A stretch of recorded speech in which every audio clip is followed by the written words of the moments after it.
You're in my domain, got the whole crowd screaming out our name. It's a blowout, it's a hurricane, it's over before you know it. Why you shaking? We're a dynasty in the making. We're the royalty, now we're breaking down the enemy. Move over, the soldiers. Take a swing, I can take a hit. If we die, it's fine, we live for this.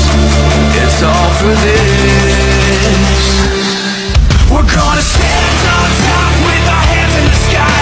Gonna raise our cup to the stadium lights. For the glory, for the glory.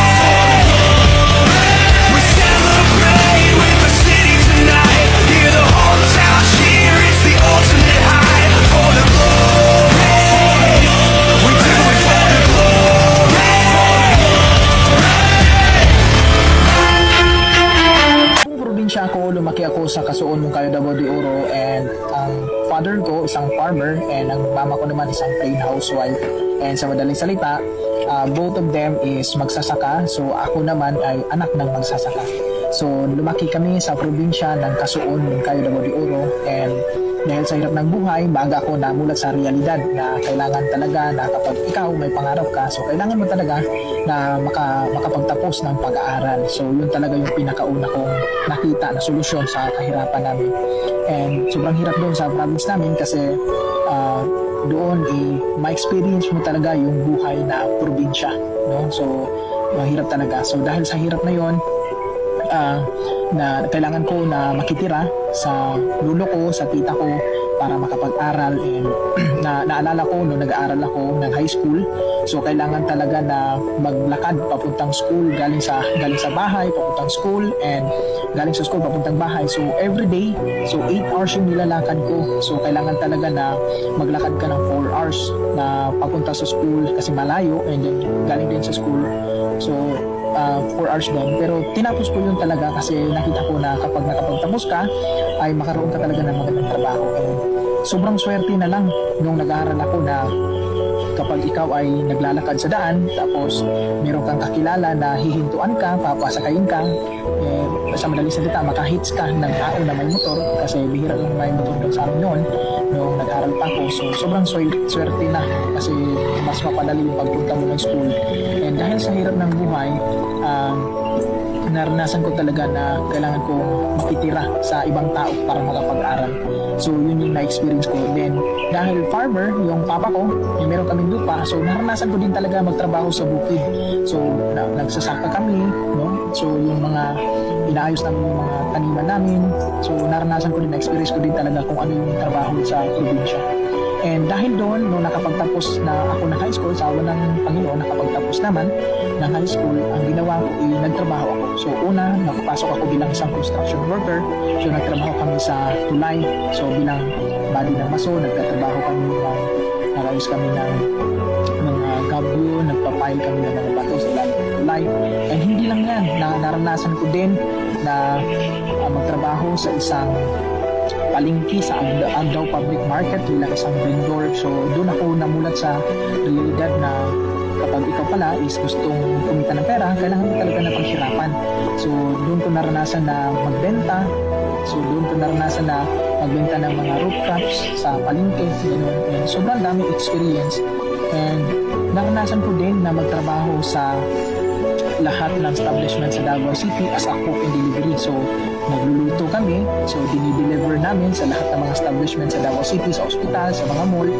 And siguro wala nang mall dyan sa Davao City na hindi ko nakasukan dahil isa akong cook and delivery. So nagluluto kami ng daling araw sa bahay ng boss ko, tapos dinideliver namin sa lahat ng mga establishment kung saan meron siyang school. And dahil hindi ko pa rin namit yung gusto ko, nagtrabaho ako bilang isang security guard. So naghanap ako ng ibang trabaho, so akala ko na kapag nag-security ka is okay na. So hindi pa rin pala. So nakapasok ako bilang isang security guard sa isang gas station sa SMGR sa Moncayo, Davao de Oro. So under naman ako ng Sherlock Company sa Nabunturan. And dahil sa pagiging empleyado na palipat-lipat na lang for 8 years, so doon ko na-realize na sa dami kong pinasukang trabaho, sa dami ko naging experience, so hindi ko pa rin namit yung gusto kong buhay or gusto kong mangyari. Kasi kagaya na sinabi ko sa'yo, so laking probinsya nga ako, so maga ako namulat ng realidad ng buhay. Nakita ko talaga na kailangan talaga na gusto ko talaga or pangarap ko talaga na maging successful sa buhay. So dahil doon, tawag natin, naghanap ako ng opportunity. Kasi ito yung nakatulong sa akin para kumita. At hindi lang ako yung kumita din yung mga tao na natulungan ko dito. And meron akong mga tao ngayon na mga tinuturoan at tinutulungan na kumita din sila na malaki. And hindi lang yan, marami pang iba na mga tao na tinulungan ko dito na kumita din. And ako din, ang kagandahan kasi ito yung nakatulong sa akin para makaalis ako sa pagiging empleyado. So simula 2019, nung nakita kong ganitong opportunity, so hindi na ako empleyado. And hindi na ako empleyado dahil sa ganitong opportunity, dahil sa Hyperloop Online System, sa Copy&Paste System, at dahil sa company na Empowered Team Sinirisan. And ito yung maganda sa ganitong opportunity kasi walang discrimination. So may natapos ka, hindi ka man nakapagtapos, okay lang. Ang kagandahan dito kasi pwede tayong maging successful, may chance tayo na kahit hindi maganda yung natapos mo, as long as meron kang pangarap at gusto mong trabahuin gamit ang ganitong opportunity, ay pwede ka talaga.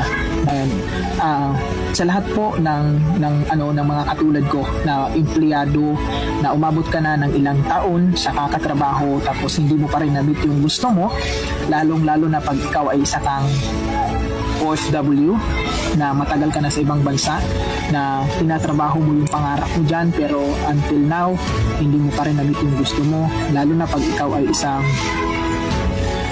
empleyado na matagal ka na nagtrabaho pero hindi mo pa rin na-meet yung gusto mo. So walang masama kung susubok tayo ng mga bagay-bagay na bago. Kasi nung ako nagsimula sa ganitong opportunity, sobrang hirap kasi hindi ako mateki. So sa madaling salita, hindi po ako ganito na marunong maggawa ng video, hindi po ako magaling sa Facebook, hindi ako magaling sa computer, kasi laking probinsya nga. So walang computer, walang cellphone na maganda doon sa amin.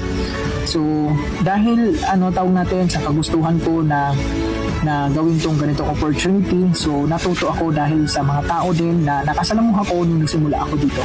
Kaya kung ikaw ngayon matagal ka na sa ginagawa mo tapos hindi mo pa rin na-meet yung gusto mo, for me, hindi ko naman ma-share sa'yo na maganda yung mangyari sa dito kung hindi ko na-experience or hindi na-experience sa mga tao na mga naturuan at natulungan ko dito. Or ikaw ngayon may pangarap ka pero hindi mo pa rin na-meet sa kung ano man yung trabaho mo ngayon, isang lang masasabi ko sa'yo. So kung hindi mo gusto yung situation mo, pag may opportunity, sumubo ka.